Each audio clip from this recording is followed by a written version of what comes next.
तहरीक इंसाफ की हुकूमत कैसे खत्म की जाए, पीपल्स पार्टी और मुस्लिम लीग नून के दरमियान इख्तलाफात खुलकर सामने आ गए। बिलावल भुट्टो वज़ीर आज़म के खिलाफ तहरीक अदम एतमाद लाने की ख्वाहिशमंद, नून लीग फैसला को इक़दाम पर बज़िद। एहसन इकबाल कहते हैं अक्सरियत के बावजूद सेनेट में शिकस्त हुई, बिलावल के पास अरकान पूरे हैं तो तहरीक लाएं, हुकूमत को हटाने के लिए फैसला कुन लॉन्ग मार्च करना चाहिए।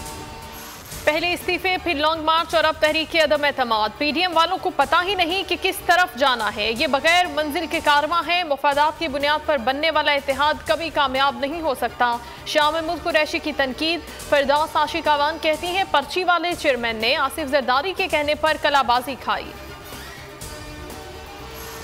जलसों से कुछ नहीं निकला, बिलावल अब समझदार हो गए हैं। तहरीक अदम एतमाद अपोजिशन का हक है। शेख रशीद ने बिलावल भुट्टो की तजवीज़ की हिमायत कर दी। कहते हैं मौलाना ने कौम का बहुत वक्त ज़ाया किया, ब्रॉडशीट से अभी बहुत चीज़ें निकलनी हैं। अपोजिशन बताए अजमत सईद नहीं तो कौन कबूल है, इफ्तिखार चौधरी या मलिक कयूम। कराची को चमकाने वाले सियासत चमकाने लगे। राब्ता कमेटी के इजलास में वजीर आला सिंध मुराद अली शाह और वफाकी वजीर अली जैदी के दरमियान तल्ख कलामी। दोनों ने वजीर आजम को खत लिखकर एक दूसरे की शिकायत लगा दी। हसास खत मीडिया पर जारी करने पर सिंध के वज़रा बरहम। सईद गनी कहते हैं अली जैदी कमेटी और काबीना में रखने के लायक नहीं। हलीम आदिल शेख ने मुराद अली शाह को नालायकी आला करार दे दिया। ताबेदारी, नाअहली और नालायकी की सजा पाकिस्तान भुगत रहा है। पहले दुनिया भर में PIA के पायलट्स को रुस्वा करवाया और अब एयरलाइन को इस मकाम पर ले आए। पाकिस्तान ने ऐसे दिन कभी नहीं देखे। मरियम नवाज का ट्वीट। रजा रबानी ने कहा पाकिस्तान का जहाज मलाइशिया में कैसे कब्जे में गया, इसकी वजह किसी से नहीं पूछी गई। जिन्होंने इदारे तबाह किए उनके खिलाफ कार्रवाई होनी चाहिए। स्क्रूटनी कमेटी की कार्रवाई इन कैमरा होगी। रिपोर्ट जमा होने के बाद केस की समाअत ओपन होगी। इलेक्शन कमीशन ने फॉरेन फंडिंग केस से मुतालिक कंफ्यूजन दूर कर दी। PTI के रहनुमा फारूक हबीब कहते हैं मरियम खुद इलेक्शन कमीशन में रसीदें पेश करें, बताएं कि पैसा कहां से आया। शिबली फराज कहते हैं नून लीगी रहनुमा झूठ बोलकर अवाम को गुमराह नहीं कर सकते। PDM की जान निकल चुकी।